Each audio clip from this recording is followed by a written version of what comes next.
terminamos la temporada de CIPSA con los encuentros que inaugurábamos hace ya 5 ediciones, 5 temporadas, corregidme si me equivoco, ¿no? Con una experiencia estupenda, hemos ido increciendo, hemos ido a más, y creedme que no ha sido fácil apostar por un formato nuevo en Santander y llegar a gente nueva en Santander. Un formato como este de entrevista de tú a tú en un lugar diferente, con a veces acceso que la gente no conoce, pero gracias, de verdad que sí, porque ha sido una temporada gloriosa y eso se lo debemos como siempre al trabajo de todo el equipo de CIPSA, de José Ángel, de María, pero sobre todo también de Carlos y de Ángela por apostar por el espacio y por traer a grandes invitados. Así que en nombre de todo el espacio cultural al que yo represento, gracias por apostar por nosotros y por hacerlo aquí, por traerle aquí.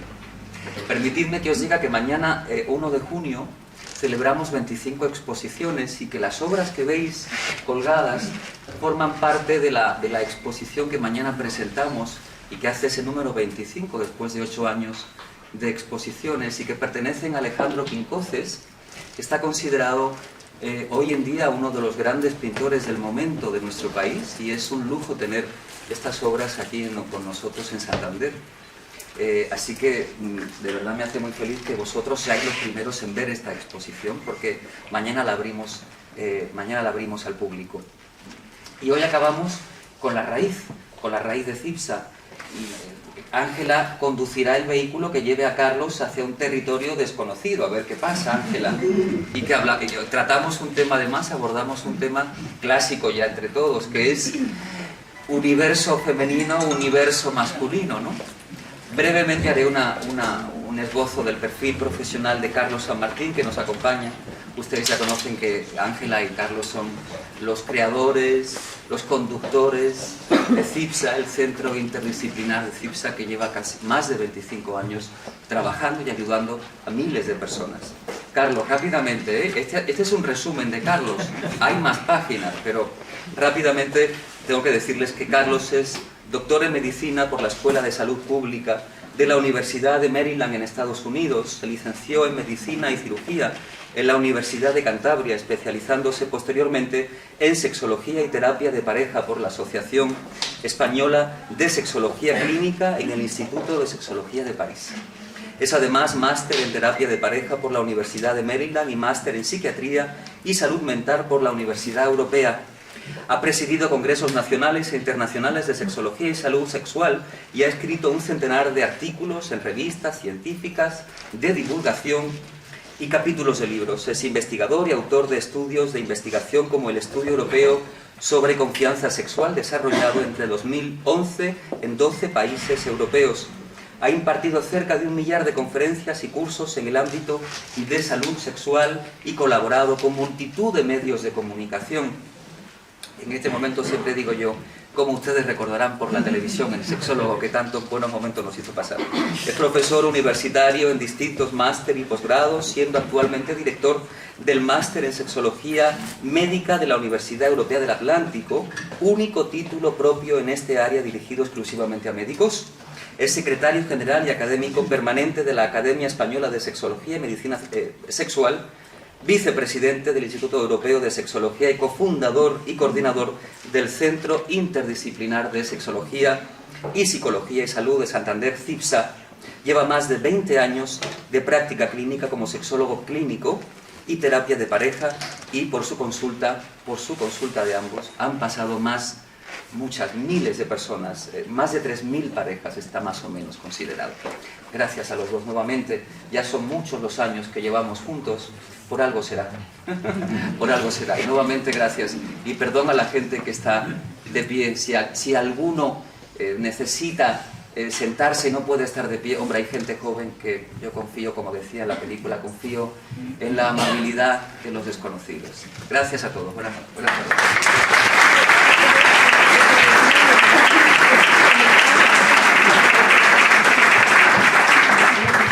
Después de hablar Jesús, desde luego cualquier cosa parece poco.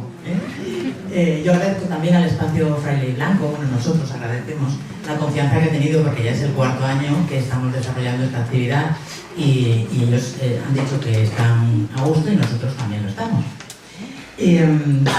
Carlos eligió, ¿verdad?, un libro que hace 20 años que se escribió. John Gray, que no Gray, luego para las obras, no es el de los hombres, pues escribió este libro y fue muy polémico en su momento. Había mucha controversia y de hecho todavía la hay, porque hay quien dice que todo esto que él habla en el libro son tópicos de los hombres y de las mujeres, y otras personas dicen que lo que dice Gray en el libro es exactamente irreal como la vida misma, ¿no?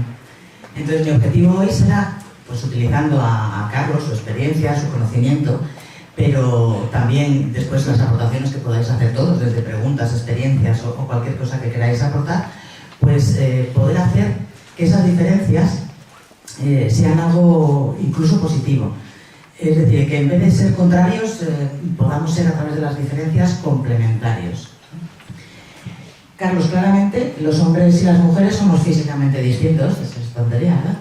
Pero ¿y psicológicamente? ¿Lo somos también? ¿Cómo es esto? Cuéntanos, ¿en qué...? Bueno, antes de nada, creo que se me escucha bien, ¿verdad? Antes de nada, sumarme al agradecimiento de Ángela a Fraile y Blanco, este lugar absolutamente mágico en el que a lo largo de estas 5 temporadas nos hemos ido llenando poquito a poco de personas cómplices como vosotros. Es un lujo poder tener la oportunidad de contar con un aula como este, con una sala de exposiciones como esta, llena de gente, con lo que lo primero que quiero hacer es agradeceros que nos hayáis elegido para este miércoles por la tarde-noche, para, en vez de estar disfrutando de un día maravilloso, prestarnos atención e intentar entre todos construir algunas respuestas sobre esas clásicas preguntas que tienen que ver con las diferencias entre los hombres y las mujeres. Quiero empezar diciéndote, Ángela, que todo lo que vamos a decir aquí, evidentemente hoy, al menos lo vamos a hacer en un tono informal. No quiero que os lo toméis demasiado rígidamente, porque es cierto que posiblemente ahondemos en algunos tópicos, que posiblemente algunas de las cosas que se han ido transmitiendo a través de la tradición popular pues aparezcan reflejadas, y por supuesto que lo que vamos a comentar son generalidades. Eso no significa que no haya muchos de vosotros que os podáis sentir identificados y identificadas con algunas cosas, pero indudablemente el ser humano tiene sus particularidades, sus peculiaridades, y por tanto nosotros esta tarde al menos nos vamos a manejar en el terreno de la generalidad, y por tanto nos vamos a manejar en lo que mayoritariamente sabemos, entendemos, la experiencia y el conocimiento científico nos dicta en relación a en qué somos diferentes los hombres y las mujeres. Que lo somos físicamente es una evidencia, pero también que lo somos cerebralmente es otra evidencia. Hoy en día la investigación científica a ese respecto no tiene la más mínima duda. El desarrollo evolutivo, el desarrollo embriológico del cerebro masculino y del cerebro femenino es distinto porque está influido por distintas cuestiones. Fijaros, hasta los 8 meses aproximadamente, el cerebro es femenino. Dicen que en la naturaleza tiende a la feminidad. 8 meses de embarazo. Hasta los 8 meses de embarazo, efectivamente. El feto, hasta los 8 meses, hasta las 8 semanas. Me he ido yo muy lejos. Hasta las 8 semanas. Me estabais mirando con cara rara. Hasta las 8 semanas el cerebro es femenino. A partir de las 8 semanas, el embrión masculino, el chico, a través de esos testículos tan pequeñitos que tiene, genera un pulso de testosterona brutal. De manera que durante esas primeras 8 semanas en que el ambiente hormonal que se ha respirado en el útero ha sido tradicionalmente femenino, de repente cambia, y a través de un pulso de aproximadamente 20 veces más de lo que hasta en ese momento el embrión estaba teniendo en su desarrollo embriológico, se masculiniza. Y eso automáticamente se va plasmando en una serie de cambios en el desarrollo mental, en el desarrollo cerebral, en el desarrollo neurológico. Por tanto, ese sería el momento a partir del cual se produce la diferenciación. Eso pasa también lo mismo en el desarrollo de los genitales. Los genitales al principio son femeninos, y en ese momento en que se produce ese pulso de testosterona empiezan a masculinizarse, en el caso evidentemente de los embriones que tienen sus cromosomas XY. A partir de ahí, ¿qué diferencias hay, Ángela? Pues mira, desde diferencias de peso. El cerebro femenino en general pesa aproximadamente entre 100 y 200 gramos menos que el cerebro masculino.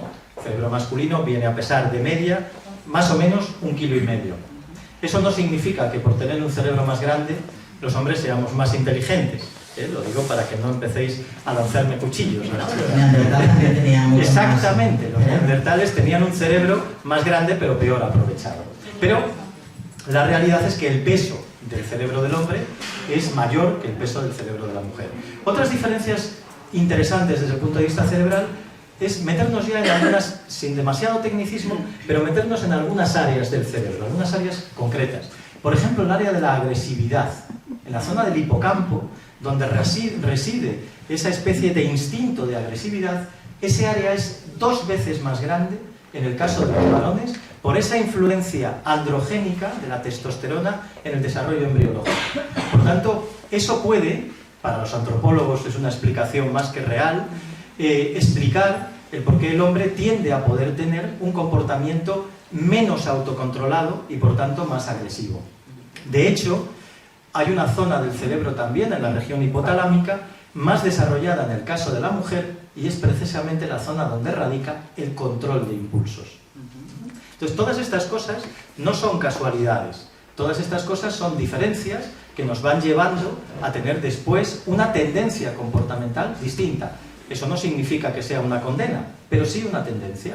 Otra diferencia, y con eso ya acabo, que no me quiero extender en el plano neurológico, otra diferencia es en lo sexual.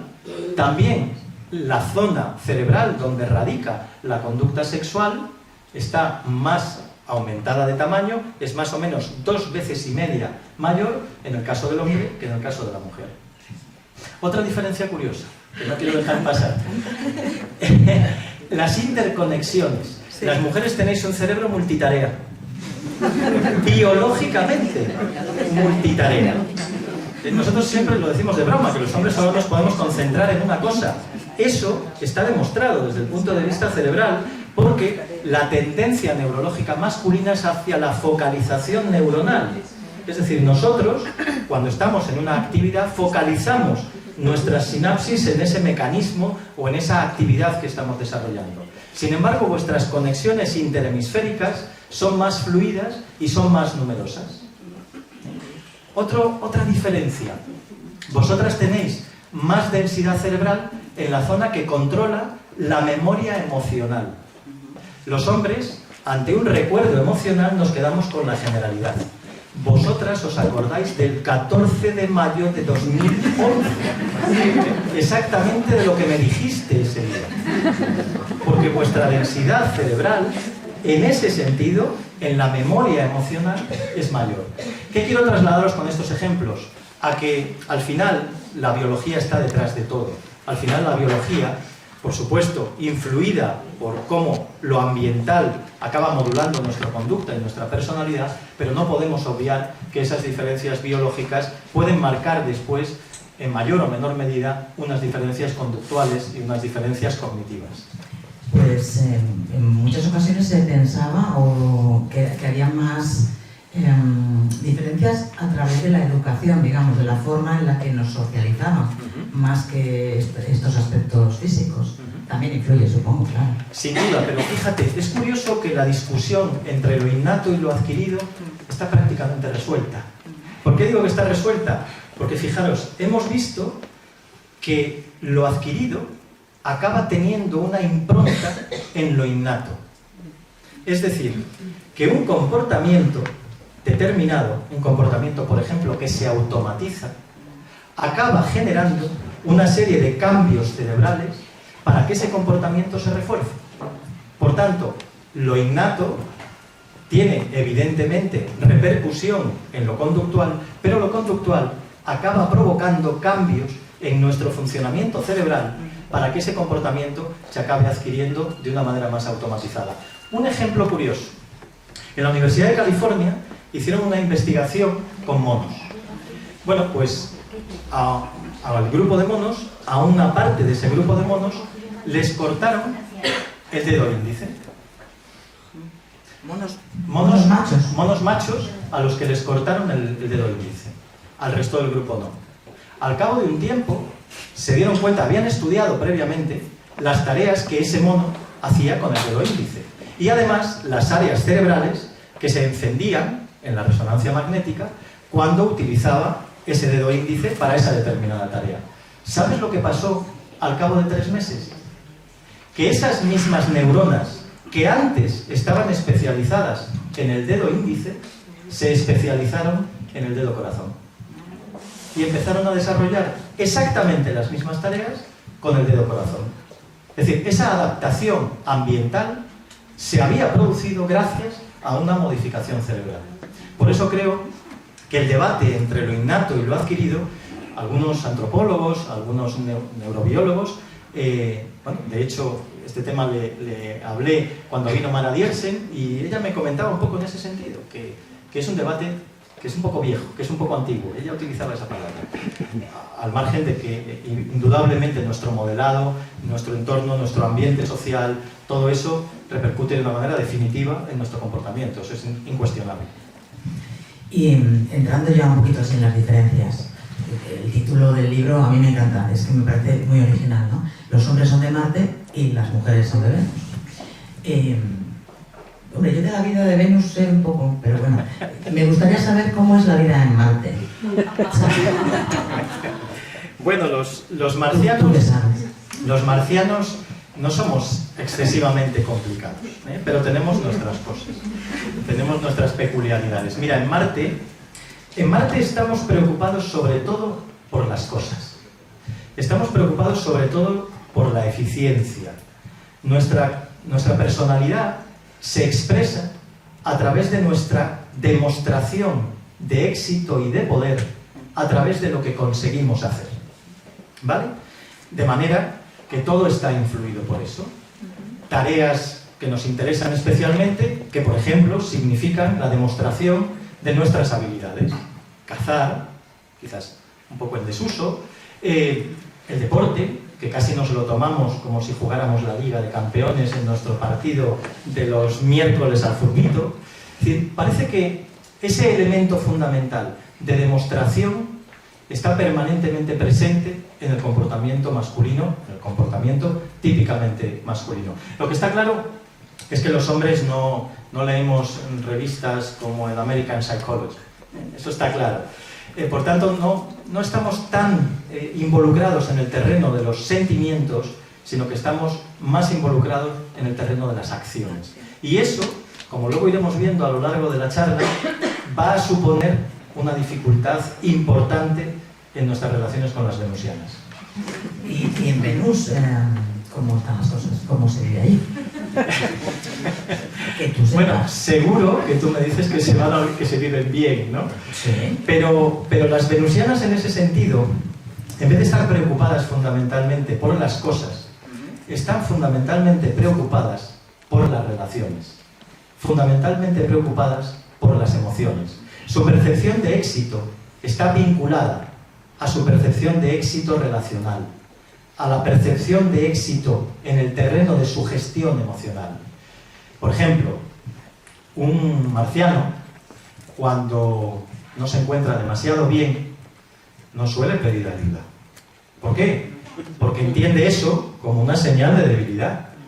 Yo soy marciano y como marciano que soy, me las tengo que arreglar como buenamente pueda. O sea, que es hacer cosas, pero hacerlas él, además. Por supuesto. No pedir ayuda. No. Cuando pide ayuda, el marciano, además, elige generalmente a otro marciano, a quien aprecia especialmente, y del que espera, por el hecho de pedir ayuda, que realmente se convierta en una especie de arreglarlo todo y le dé una solución efectiva, eficaz al problema que voluntariamente yo te estoy planteando. Que ahí viene otro de los problemas, porque las venusianas, simplemente el expresar un problema ya supone un elemento de alivio. El contar lo que me pasa como expresión emocional, como elección de alguien para contarle sin esperar que obtenga a partir de eso una receta milagrosa o una solución mágica. Por tanto, ese elemento se acaba convirtiendo, luego lo iremos viendo, en una diferencia importante en las venusianas. Luego, por supuesto, las venusianas tenéis prácticamente todas un máster en asesoramiento personal. Cuando las venusianas quedáis a tomar café, ¿de qué habláis? asesoramiento. ¿De qué habláis las venusianas? De cómo os sentís, ¿no? Vale, que estáis hablando de un problema en el trabajo, pero estáis hablando de cómo os sentís en el problema, en relación al problema del trabajo.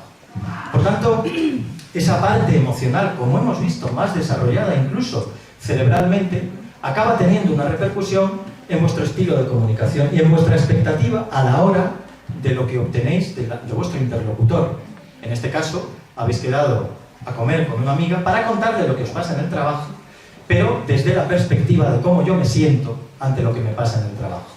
Dos marcianos se reúnen a comer y ¿de qué hablamos? De lo que hacemos. ¿De lo que hacemos? Bueno, a veces de coches también, pero de lo que hacemos, fundamentalmente de lo que nos preocupa, y es nuestra eficacia desde el punto de vista del cumplimiento de nuestros objetivos, demostrarnos que somos capaces de solucionar problemas, de ser eficaces y de que nuestro éxito y nuestro poder se manifiesta a lo largo y a través de nuestras capacidades. Yo hay una cosa muy curiosa que he observado, no sé si os ha pasado a vosotras, y es que cuando a un marciano le dices, ¿cómo estás?, él te dice, ¿dónde está? ¿Cómo estás? Pues estoy en el ascensor. No, ¿dónde estás? ¿Cómo estás? No sabe responder eso, es una cosa muy automática, ¿no os ha pasado, no? Y es una expresión de lo que estamos diciendo. Tú estás buscando en esa persona una respuesta desde lo emocional y esa persona te responde desde estrictamente la acción. Estoy en el ascensor. Bueno, Teléfono roto. las mujeres tienen, yo creo que una queja típica, ¿no? Quizás porque hablamos mucho de nuestras emociones, que es que los hombres no escuchan, ¿verdad? Sí, ¿no? Chicas, esa es una queja típica. Es que nunca me escuchas. Esa es una queja clásicamente femenina. Nunca me escuchas. Bueno, ¿es cierto o no es cierto? ¿Los hombres escuchamos, chicos? Yo creo que escuchamos bastante. Lo que pasa es que no de la manera en la que en ese momento ella quiere ser escuchada. Porque cuando tú me estás contando algo, yo incluso me estoy sintiendo agobiado. Por ejemplo, me puedo estar sintiendo agobiado, ¿por qué? Porque yo soy ejecutivo. Es decir, yo cuando te escucho una queja y además te veo afectada por lo que te pasa, e incluso lloras, cosa que a los hombres nos descoyunta terriblemente, y decimos, tranquilízate tú, que estoy nervioso yo. Es así.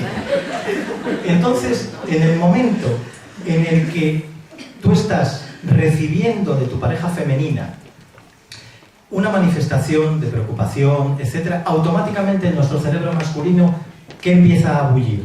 El dar una solución. Yo te quiero aportar una solución, porque yo, evidentemente, porque yo soy el arreglado todo. Entonces, como yo tengo que demostrar mi eficacia, mi efectividad, yo lo que te quiero decir es que la solución a lo que me estás planteando es que mandes al jefe a tomar por el culo. ¿Qué necesidad tienes tú de aguantar a este tipo? Mira, llega mañana a tu trabajo y tú te quedas ojiplática porque dices, pues si yo solo te estoy diciendo que estoy disgustada. Y yo, cuando tú me dices, ¿pero qué dices, hombre? ¿Cómo voy a dejar el trabajo? Pues me siento incapaz de ofrecerte una solución. ¿Y qué hago? Desconecto. Y entonces ahí es cuando los hombres hacemos switch off. Y nos metemos generalmente, luego hablaremos de nuestra cueva. Yo lo llamo la nothing box. En nuestra caja vacía. nothing box, exactamente. La caja de la nada. Entonces en ese momento nosotros necesitamos refugiarnos en la caja de la nada, porque resulta que me acabas de dar un puñetazo en mitad de la barriga de mi autoestima, porque la solución que yo, arreglalo todo, te he planteado ante tu angustia no es la adecuada. Y ni tú me has pedido una solución, ni yo tengo por qué tener la varita mágica de dártela en el momento y encima la mejor solución. Pero desde nuestra mente de arreglarlo todos, nuestra frustración nos hace desconectar. No somos capaces de entender, chicos, y en esto nos tenemos que reciclar, que hay momentos en que simplemente la mujer lo que aspira es que nos callemos la boca y que las miremos a los ojos. No vale mirar a la televisión mientras nos callamos la boca. Es decir, que escuchemos. Únicamente que escuchemos. Y los hombres de que se quejan, porque oye, también nosotros, ¿verdad? Bueno, yo creo que los hombres nos quejamos mucho de que vosotras intentáis cambiarnos. Que estáis permanentemente dándonos consejos que no queremos. Pero es que os queremos, lo hacemos porque os queremos. Esa es la coartada. Yo lo hago para que hagas mejor la cama, Cari. Yo hago la cama como a mí me dé la gana, porque el que tú me digas cómo tengo que hacer la cama está poniendo de nuevo en duda mi valía. Y por tanto yo eso lo interpreto no como que la cama la puedo hacer mejor de esta manera, sino que tú estás pensando que no sé hacer una puta cama. Y entonces, como piensas eso, ¿qué hago? Pues haga la cama.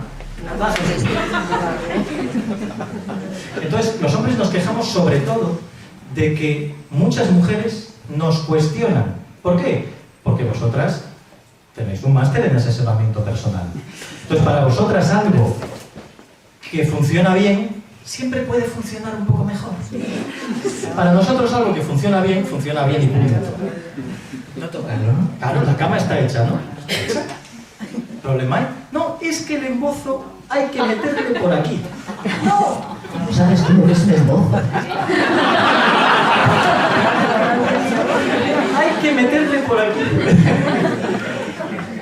Con lo que nosotros, de nuevo, nos refugiamos en nuestra cueva. Nos sentimos cuestionados por esa tendencia bastante femenina de intentar decirnos cómo tenemos que hacer ciertas cosas. Y claro, vosotros lo hacéis desde el mismo terreno que lo hacéis con una amiga. Una amiga te está contando algo y tú le dices, pues yo pienso que puedes hacer esto, lo otro, lo más allá. Sois asesoras. Pero es verdad que también intentamos que cambiéis, pero no solo en hacer la cama, en hacer cosas, sino en cómo hay que sentirse respecto a algo, sí, la vida, ¿sabes? La vida, pero es que es porque os queremos, porque podéis vivir más mejor. Claro, esa es la falsa creencia. Él va a ser más feliz si siente como yo. Claro. No. Nosotros necesitamos nuestra nothing box de vez en cuando. ¿Qué hay en la nothing box? Nada. Pero justo por eso, cuando ella se acerca, lo que quiere es llenar la nothing box. Entonces ya no sería la nothing box. No hay nada. Y necesitamos que no haya nada. ¿Por qué? Porque luego hablaremos de cómo respondemos al estrés. Y para nosotros la nothing box es nuestra caja antiestrés. Para vosotras, vuestra caja antiestrés es quedar con una amiga y hablar de lo que os pasa. No solo de lo que os pasa, sino de lo que os pasó. Y de lo que tenéis miedo que os siga pasando. ¿O no? Cuando tenemos estrés, ¿cómo reaccionamos? Bueno, precisamente así reaccionáis buscando sacar fuera la expresión emocional. Vuestra área, esto no lo he dicho, vuestra área de la comunicación verbal y de la comprensión verbal cerebralmente está más desarrollada que la del hombre. Por eso la mujer tiene una capacidad verbal mayor que la del hombre. ¿Y la no verbal? Bueno, la capacidad instrumental, lo que hemos comentado antes, la expresividad emocional, la memoria emocional también difiere. Entonces, en el caso de la comunicación, partamos de la base de que vuestra necesidad de comunicación verbal es mayor. Entonces, cuando una mujer está estresada, intenta canalizar el estrés de dentro para afuera. ¿De acuerdo? A través de la expresión, de compartir, simplemente, muchas veces, con la única necesidad de sentirse escuchada. No quiere soluciones mágicas ni milagrosas, quiere que la escuchen. Y obtiene eso de una amiga y pretende obtener eso de su pareja. Y eso es más complicado, porque de su pareja lo que suele obtener es un intento de receta, de solución, de arreglarlo todo. Entonces el hombre se va a meter en la cueva, cuando se estresa se mete en la cueva. Sí, el estrés de mí ni me diga nada. Efectivamente, el estrés del hombre... Sí. Y bueno, y ahora él se va, ¿y qué? Porque no se va, él se mete en su cueva. Sí, pero se va. Sí, se ausenta. Se va de nosotras. Efectivamente. Nosotras queremos hablar, el otro se ha ido, y el otro se va que... Ya está bien montado. O sea, él mal y nosotras también mal. No me haces caso, es que ya no me quieres, no me dejas de mí. Y el otro está pensando que me deje tranquilo en mi caja de banana. ¿Por qué? Porque yo necesito gestionar mi estrés de fuera para adentro. El estímulo que me genera estrés, necesito procesarlo desde mi cueva, desde mi caja de la nada. ¿Qué quiero decir con esto? Que yo necesito concentrarme en el problema para intentar buscar una solución. Y como no somos multitarea, me concentro en el problema. Y cuando me concentro en el problema, dejo de concentrarme en otras tareas. Y en otras relaciones y en otras actividades. ¿Qué ocurre si no encuentro una solución inmediata? Que permanezco en mi caja de la nada. Necesito estar más tiempo aquí. ¿Por qué? Porque o bien el nivel de estrés me está desbordando o simplemente no estoy en este momento capacitado para encontrar esa solución. Mira, yo es que no hablamos ni el mismo idioma. No hablamos. Entonces, si no hablamos el Bueno, mismo idioma, ¿cómo nos decimos vamos a las entender? mismas palabras, ¿no? Pero es importante que la mujer entienda que el hombre necesita esos espacios privados, esas cajas de la nada, y que esa necesidad no es un ataque hacia ellas, que es una necesidad a nivel individual. Mirad, esto también ocurre mucho al inicio de algunas relaciones. Esto a mí me lo cuentan diariamente. Oye, es que estoy con un chico nuevo, que estamos como muy bien, pero de repente él va y se agobia. Y está 3 días sin llamarme, el cabrón. Me dice que es que se ha agobiado, pero ¿cómo se va a agobiar? Si me dice además que está encantado de la vida y es el que me llama. ¿Qué le pasa a ese hombre? Pues que necesita meterse un ratillo en su cueva. ¿Por qué? Porque está acojonado.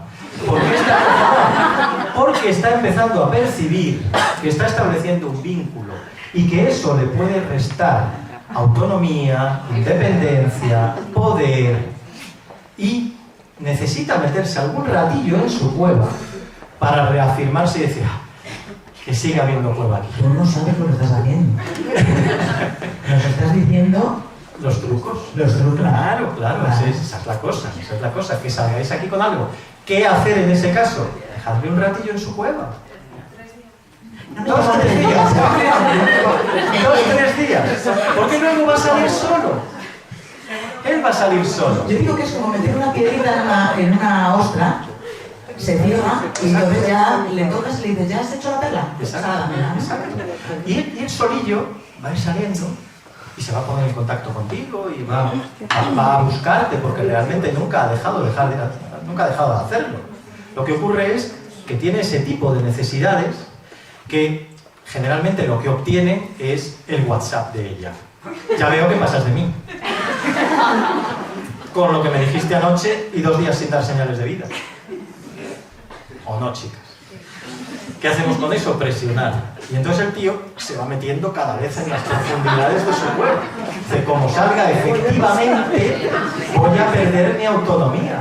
Tenía yo razón, me tengo que meter más hondo. Porque si no, ¿ves cómo ella me está agobiando? Luego, se refuerza ese comportamiento. Dejemos, entendamos esa diferencia. Uno de los errores más habituales es que queremos que los demás se comporten como nosotros nos comportamos o como nosotros creemos que nos comportaríamos en esas circunstancias. Somos en eso muy egocéntricos, tenemos poca empatía. Y el tema es que nosotras somos como más impulsivas en ese sentido. Quizás no podemos esperar más de un día, de 2 días, y por algunas experiencias, por cosas que yo también escucho en consulta, los hombres incluso pueden tener una cadencia de 15 días. Si después de 15 días no se ha puesto en contacto, ponte tú o deja estar. Pero 15 días, aguanta 15 días, ¿eh? Porque ya no, normalmente. Eso sí se ha metido muy profundo. Sí. Pero ya, si ya hay 15 días más, ya no. Ya no hay que hacer nada. No hay que esperar o no hay que hacer. Una cosa que... porque te voy a preguntar sobre porque hemos dicho que son 2 idiomas distintos, ¿no? Entonces, ¿algún diccionario que pueda haber de venusiano a marciano a venusiano? ¿Qué queremos decir con qué palabras? Bueno, eso es algo que plantea de forma, los que hayáis leído el libro de Los hombres son de Marte, lo plantea John Gray de forma muy graciosa, ¿no? Efectivamente, hablamos el mismo idioma desde el punto de vista terminológico, utilizamos las mismas palabras, pero muchas veces no con las mismas intenciones. Muchas veces se utilizan conceptos de todo, nada, de siempre, que claro, si los tomamos al pie de la letra, pues vamos a tener dificultades para entender el significado real con el que el otro se está dirigiendo a nosotros. Entonces ahí, efectivamente, ahí yo creo que tenemos la necesidad de poner un traductor. El de Google no lo incluye todavía, pero es probable que algún día llegue. ¿Por qué? Porque si no somos capaces de empatizar, es decir, de traducir el mensaje que nuestra pareja nos puede estar dando en un momento determinado, lo más probable es que lo entendamos desde nuestro propio lenguaje. Por tanto, hay frases muy típicas. He traído unas pocas, porque mi memoria ya me falla, y mis ojos también. Estoy hecho una pena, vamos. Bueno, he traído unas poquitas extraídas del libro que yo creo que están representando bastante algunos de los comentarios típicamente, en este caso, femeninos, ¿no? ¿Quién de vosotras no le ha dicho alguna vez a su pareja: es que no salimos nunca? Entonces, primero, ¿qué lo queréis? ¿Traducido o sin traducir? Venga, primero sin traducir. Sin traducir, ¿vale? Cuando una mujer dice no salimos nunca, ¿qué entiende el hombre?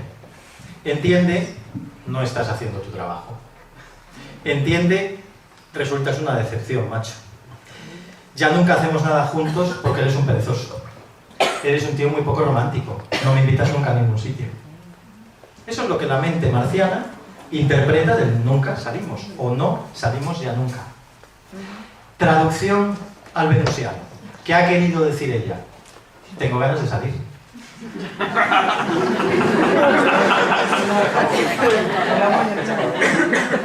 ¿O no? Chata, no salimos nunca, ¿eh? ¿Qué te está diciendo? Tengo ganas de salir, tengo ganas de hacer algo juntos. Siempre nos divertimos tanto, me gusta tanto estar contigo. Incluso eso. Es decir, del no salimos nunca se puede extraer incluso un mensaje positivo.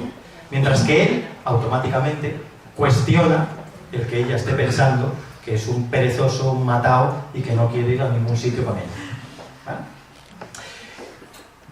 Otra frase típica. Estoy tan cansada que ya no puedo hacer nada más. Lo habéis dicho alguna vez, ¿verdad? Estoy agotada, ya no puedo hacer más, ya no puedo hacer nunca nada más. ¿Qué quiere decir? ¿Traducido o sin traducir? ¿Qué quiere decir? Bueno, ¿qué quiere decir ella? Ella quiere decir, es decir, traducido, quiere decir, hoy estuve haciendo muchas cosas, realmente necesito un descanso antes de poder hacer algo más, incluso tengo mucha suerte de contar con tu apoyo, así que ¿por qué no te ocupas tú, chato? Que estoy agotada. ¿Qué entiende él? Él entiende, estoy tan cansada que no puedo hacer nada. Yo hago todo y tú no haces nada. Pero yo creo que pensaría, hoy no va a haber sexo. Y sobre todo lo que él entiende es, todo lo hago yo. Cuando él, que algo igual ha hecho, de repente entiende el que ese reproche significa, todo lo hago yo. Esa es otra frase típica. Esta también es habitual. Esta casa está siempre hecha un desastre. Está todo manga por hombro, siempre todo hecho un desastre. Fijaros, quizás, y digo quizás porque también evidentemente este tipo de distorsiones cognitivas las empleamos los hombres, pero quizás es un poco más habitual distorsiones cognitivas como el siempre, el todo, el nada, el nunca, los absolutismos en el caso de la mujer. Entonces, en este caso, la casa está siempre hecha un desastre, ¿vale? ¿Qué significa esto traducido? Que hoy me voy a relajar aunque la casa esté muy desordenada. Que me siento frustrado y necesito un descanso, por ejemplo. ¿Qué entiende él? Esta casa es un lío por culpa tuya. Nunca me ayudas en nada, yo hago todo lo posible por limpiarla mientras tú estás tumbado en el sofá. ¿Por qué pensará eso él?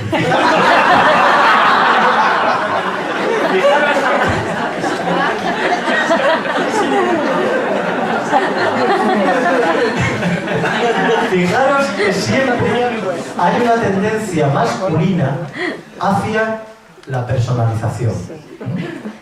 Nosotros, aunque así parezcamos muy chulitos y tal, tenemos mucho miedo a que nos cuestionen nuestra valía, como he dicho antes. Por tanto, nuestro sesgo interpretativo ante este tipo de manifestaciones muy absolutistas, muy de todo, nada, nunca, nos genera una inseguridad sobre nuestro yo. sobre la construcción de nuestro ego y sobre todo sobre nuestra capacidad de responder a tus expectativas, de estar a la altura de lo que tú esperas de mí.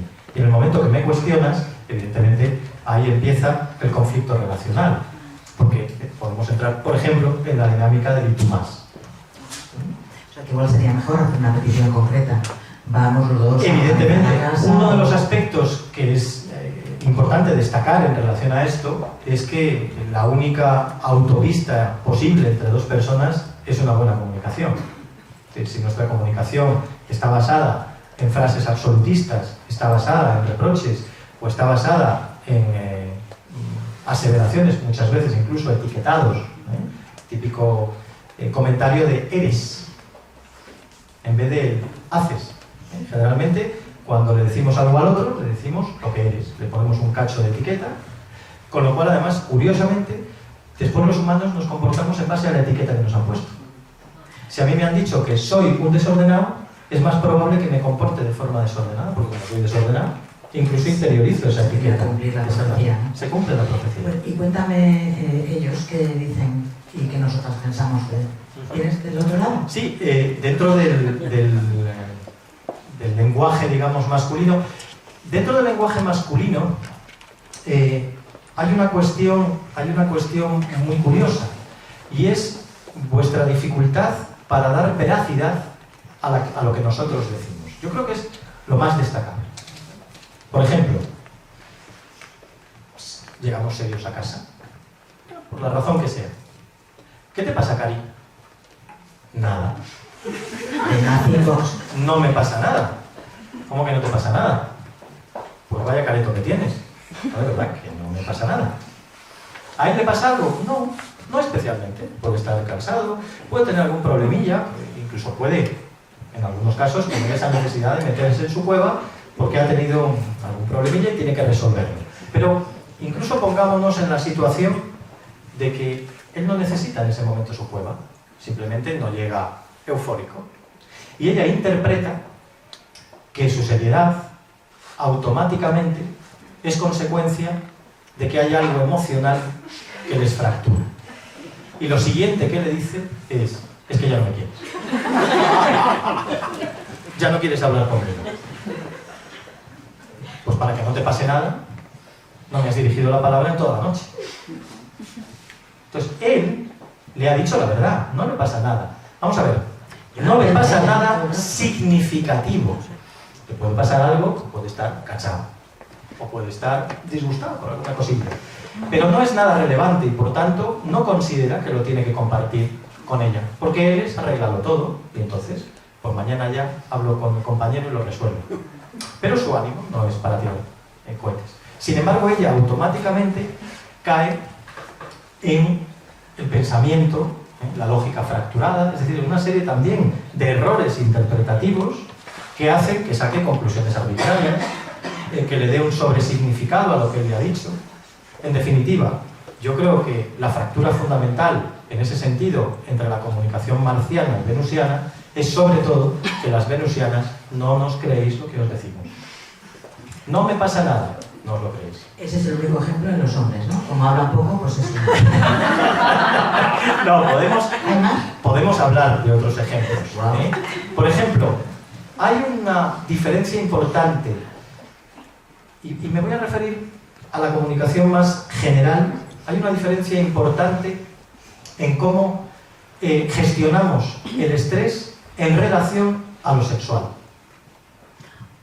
Ya, ¿vale? Es que la violencia sexual, el significado y todo ello. Este mismo que llega muy serio no tiene ningún problema, aunque no le haya dicho ni Pamplona a su pareja durante la cena o mientras veían la serie de turno, pero no tiene ningún inconveniente en meterse luego en la cama.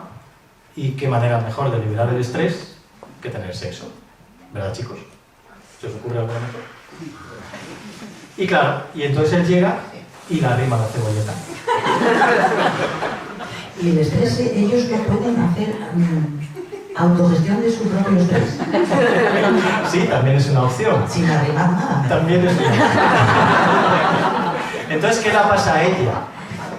Fijaros, incluso hay una teoría antropológica, desde el punto de vista antropológico, que dice que el que los hombres gestionen el estrés buscando actividad sexual tiene que ver con la liberación, como por ejemplo el que con el sexo se libera oxitocina, se liberan endorfinas, es decir, una serie de sustancias naturales a través de las cuales conseguimos realmente que nuestros niveles de ansiedad, de estrés, disminuyan. También ocurre en el caso de la mujer, pero hay una teoría antropológica que dice que cuando una mujer está estresada no desarrolla deseo sexual porque en ese momento su cuerpo lee, interpreta que no hay unas condiciones ni internas ni externas adecuadas para generar un embarazo.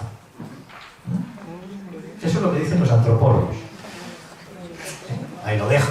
Es decir, yo creo que no todo tiene que ser explicado desde la antropología, pero es curioso. Son los estadounidenses, son muy dados a... Sí.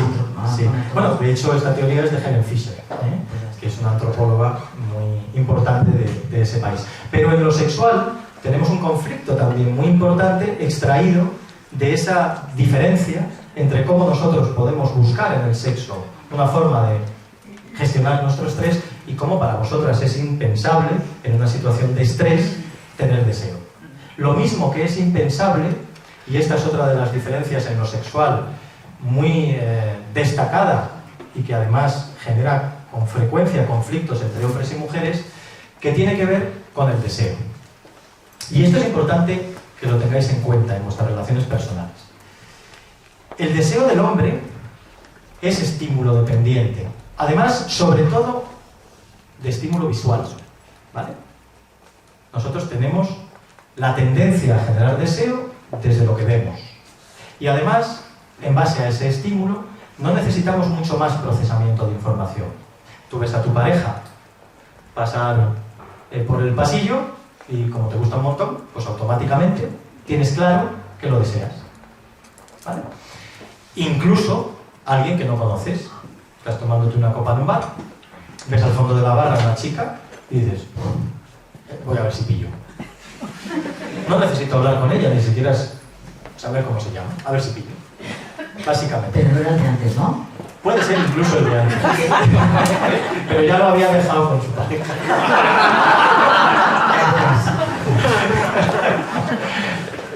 ¿Qué le pasa a la mujer en esas mismas circunstancias? Es una puñetera. ¿Qué le pasa a una mujer en esas mismas circunstancias? Vamos a ver, chicas, vuestro deseo depende también del estímulo visual, pero claro, no sois tontas.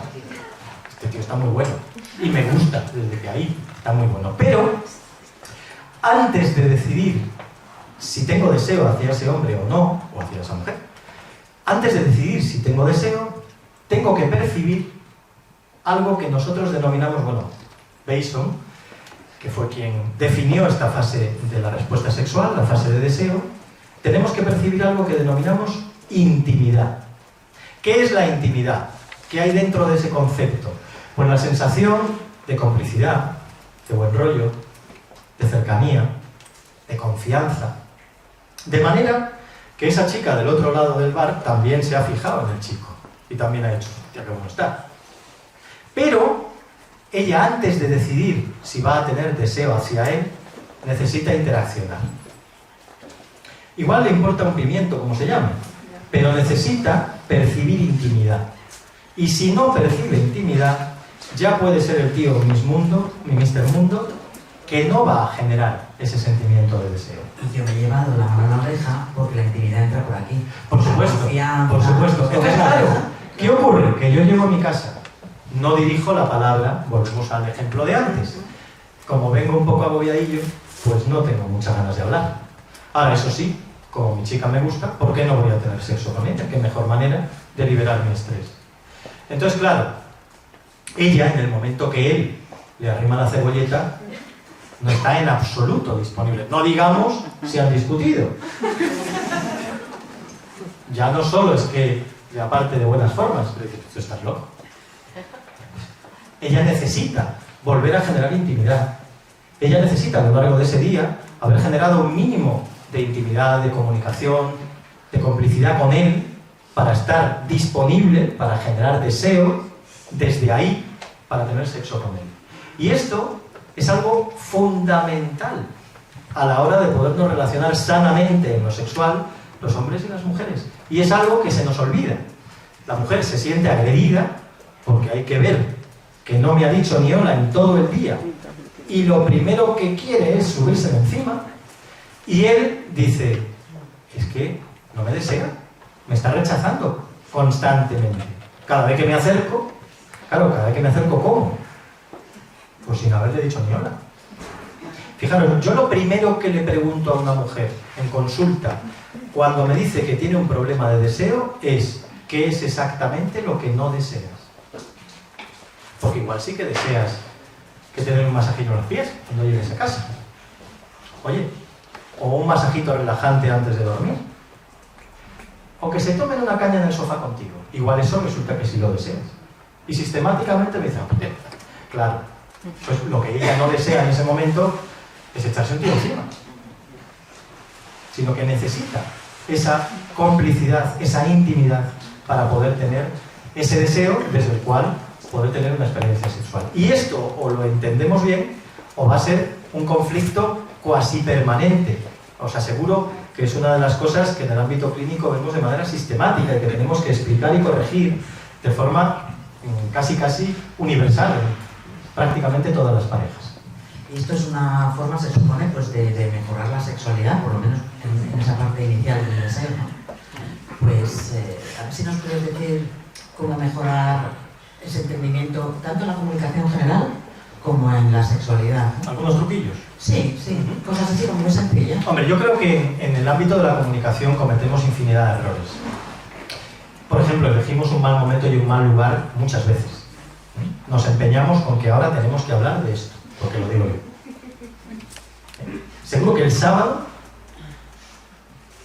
a las 9:30 de la noche, final de la Champions, hay alguien que quiere hablar de las vacaciones de verano. No es el momento. Entonces, claro, si yo me empeño en que tengo que hablar ahora, porque además si no hablo ahora, si no hablo en este momento, me voy a sentir rechazado o rechazada, es lo mismo que en una discusión. ¿Cuántas veces llevamos las discusiones a un terreno demasiado farragoso, incluso a un terreno hostil, agresivo, porque nos empeñamos en seguir una conversación absolutamente abocada al fracaso en ese momento? No vamos a sacar nada en limpio porque estamos enfadados. Y cuando estamos enfadados, se nos va la pinza. Ni vemos las cosas como son, ni tenemos el control necesario sobre nuestra conducta para ser racionales, pero nos empeñamos en seguir y seguir, y encima, muchas veces, cuando estamos en pleno fervor y el otro lo intenta cortar, vamos detrás. No vas a decir tú cuando se termina esta conversación, cuando el otro te dice, vamos a dejarlo. Vamos a dejarlo. Como tú bien sabes, hay una técnica en psicología que es muy efectiva, que es la suspensión temporal, el tiempo afuera, que nosotros siempre intentamos instalar cuando hay ese tipo de conflictos y sugerir, y muchas veces lo que el paciente te dice, una de las dificultades que se tiene es que resulta que viene detrás. Ella. O él. O él. Pero él no quiere hablar. No, pero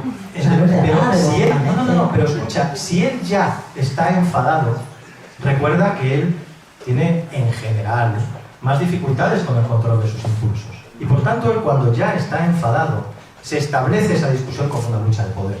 Ahí lo único que buscamos es machacar al otro. Es más, uno de los errores típicos, hablando de errores y por tanto una de las cosas que tenemos que intentar evitar, es amontonar discusiones.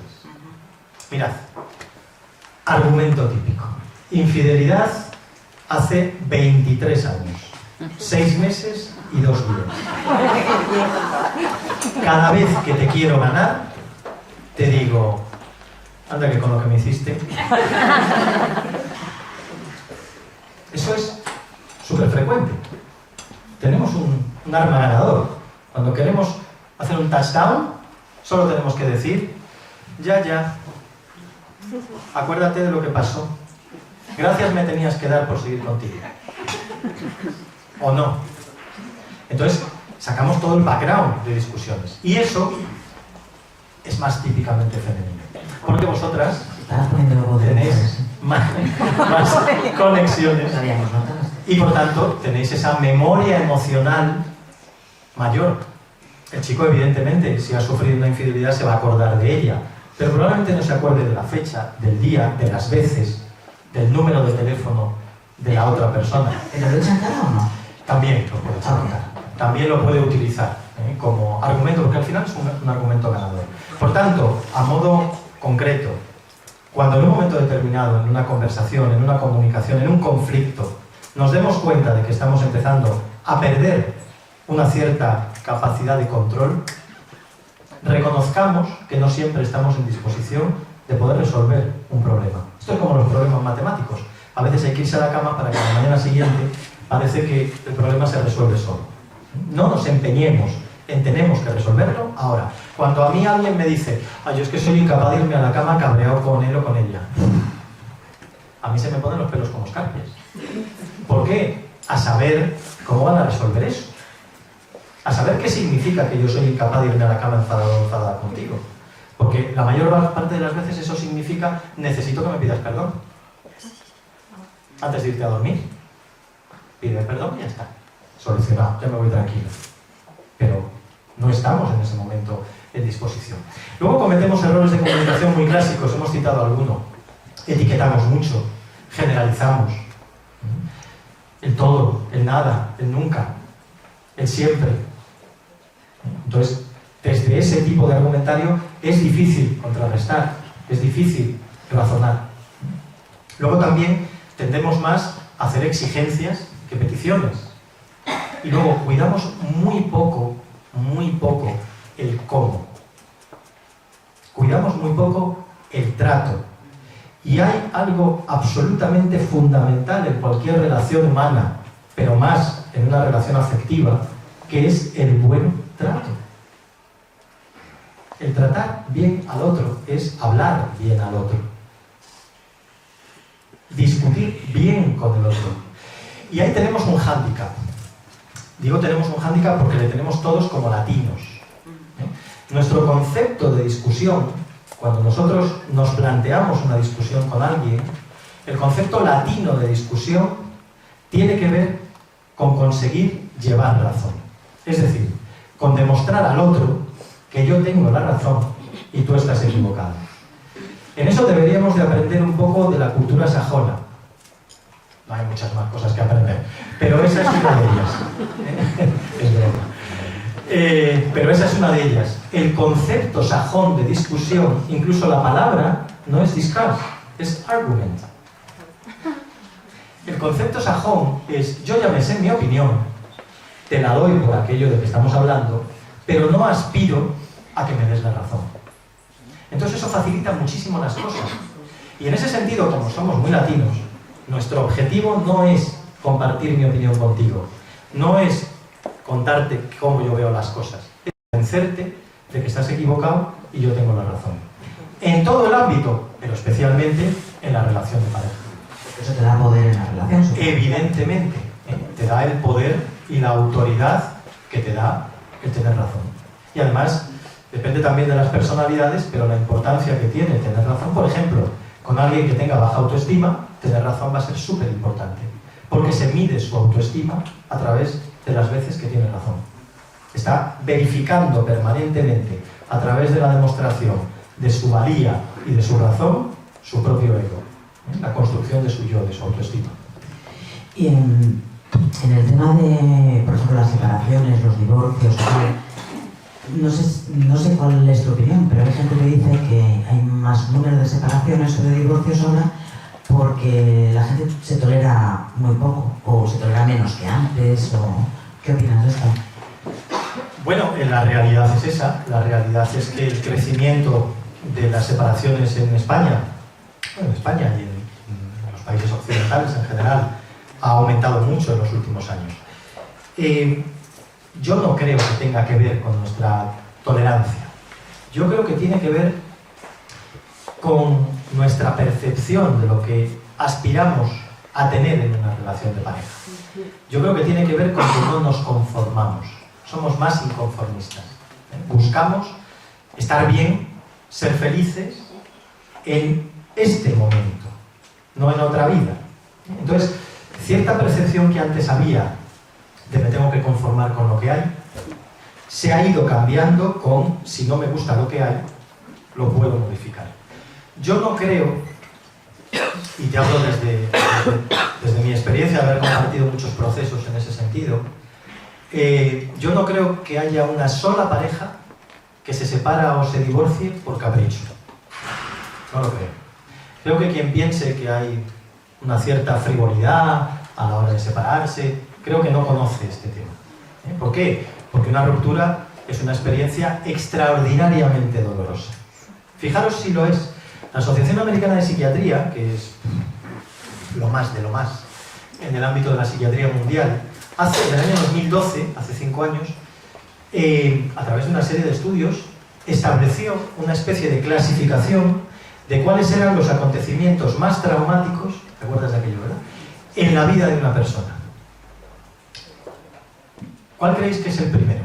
La muerte de un hijo. La muerte de un hijo. ¿Y el segundo? La separación. Una ruptura en pareja. Por delante de la muerte del cónyuge, por delante de la muerte de los padres, de experiencias de pérdida, de muerte que podemos pensar que son evidentemente más dolorosas. La experiencia de la separación puede resultar mucho más dolorosa que una pérdida, porque al final una pérdida no te puedes rebelar contra ello. Es algo que te puede costar más o menos aceptar, pero no tienes la sensación de que puedes hacer nada contra eso. Ante una ruptura puedes empezar a elaborar mecanismos de negación que te lleven a buscar al otro, a perseguir al otro, que te lleguen a negar durante mucho tiempo la evidencia de que el otro no quiere estar contigo, de que tú no quieres estar con el otro. Por tanto, respondiendo a lo que decías, yo creo que fundamentalmente la gente se separa más porque busca estar bien, porque no se conforma, porque percibe que una mala relación es una hipoteca para toda la vida, mientras que una relación rota es una experiencia traumática, dolorosa, pero que da lugar, abre la puerta a una nueva etapa en la vida de esa persona. Y en un libro de Gala, él dice que el amor cuando llega tiende a irse y que hay que retenerlo. Pues que me comentes un poquito tu opinión respecto a eso y sobre todo cómo podemos hacer también para que una relación perdure, ¿no?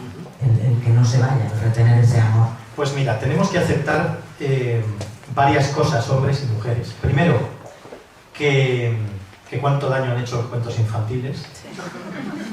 Es decir, que los conceptos de amor romántico son conceptos extraordinariamente dañinos para generar relaciones afectivas sanas, que el concepto de la media naranja, que el concepto del ¿qué haría yo sin ti?, del sin ti me muero, del amor para toda la vida, son conceptos que desde el punto de vista de la ética del amor son absolutamente distorsionados, alejados de la realidad.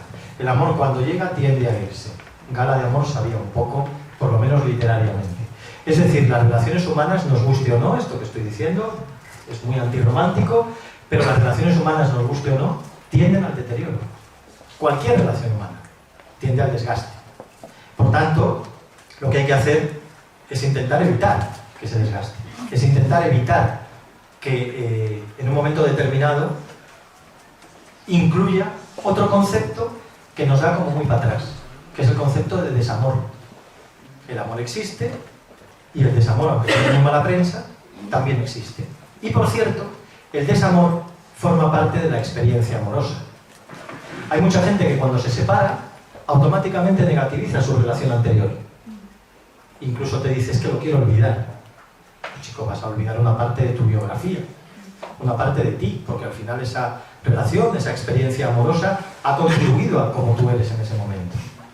Entonces, tenemos asociada la idea de que una relación, por el hecho de que se rompa, la ruptura ya lo convierte en un fracaso. Pues no, a veces el fracaso es seguir.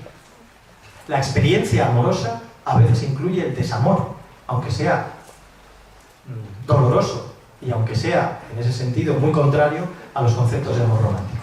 ¿Qué podemos hacer? Me preguntabas. Antídotos para el desamor, ¿no? Mira, hay un colega en uno de sus libros, Antonio Bolinches, que además te conoces, que en uno de sus libros dice: la pareja que dura es la que madura. Es decir, la que evoluciona conjuntamente. ¿Por qué se rompen muchas relaciones? Porque la pareja evoluciona de manera divergente. Porque cuando empezaron eran distintos a como son, pensaban distintos a como piensan, sienten distintos a como sentían, y eso ha hecho que se perdieran la pista y que hayan evolucionado de forma irreconciliable. No porque su relación lo sea, sino porque su evolución personal lo es. Y por tanto se reconocen en las antípodas de su experiencia amorosa. Porque en ese momento pueden necesitar, querer, desear, buscar cosas diferentes. ¿Eso es un trauma? Desde el momento en que supone la ruptura de un vínculo, lo es. Desde el momento en que lo analizamos como una decisión dentro de una biografía, dentro de un proyecto vital, indudablemente es un éxito.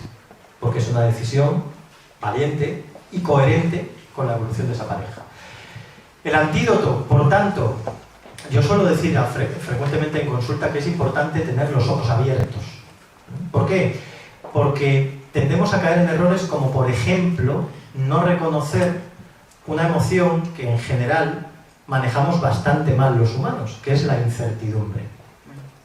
El miedo a la incertidumbre... Dicen que es peor la incertidumbre que una mala noticia.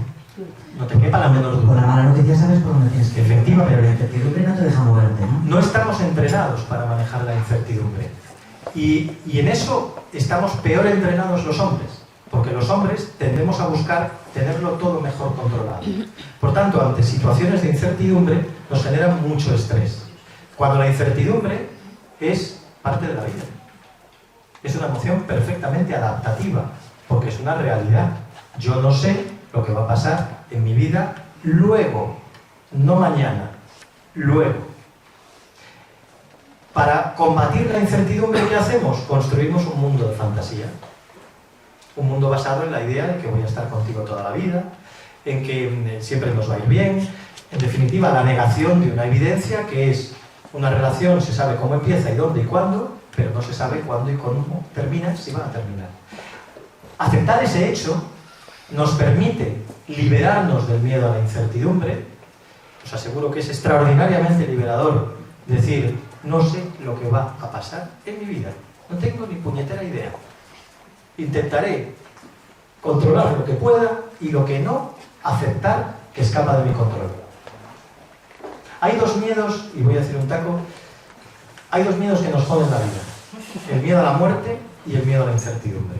Lo que hay construido alrededor de esos dos miedos justifica casi todas las fuentes de infelicidad de los humanos. Pensé que ibas a decir el miedo a la muerte y el miedo a la vida. Bueno, el miedo a la vida tiene que ver con la incertidumbre. Al final, la incertidumbre es el miedo a lo que me pueda pasar en la vida, ¿no? Que incluye la posibilidad de enfermar, de morir, de que me dejen. Queda más bonito, queda más bonito. Por tanto, en una pareja, reconocer la incertidumbre, reconocer, no sé si voy a querer seguir estando contigo, si nos va a ir bien, si nos va a ir mal, si nos va a ir regular, ¿a qué me va a inducir? A currármelo. A asegurarme de que si esto me compensa y me merece la pena, voy a estar atento a que siga funcionando. Porque tiende a irse. Porque tiende a irse. Entonces, si por el contrario mi actitud es más proactiva, mirad, si a mí alguien me dijera que definiera en una palabra, según mi experiencia, por qué las parejas se rompen, yo diría dos palabras. Porque se abandonan. Se abandonan. Nos abandonamos en la creencia que esto ya está. Esto ya está. Si tú me quieres, yo te quiero, pues ya está. ¿Para qué más? Entonces, creo que es fundamental en ese sentido no perdernos la pista y entender que nos guste o no, la incertidumbre va a jugar siempre de su lado. Porque parece que hay como un proyecto de vida general, ¿no? Siempre te preguntan, ¿ya acabaste la carrera? ¿Y estás trabajando? ¿Y tienes novio? ¿Y te casaste? ¿Y ya tienes hijos?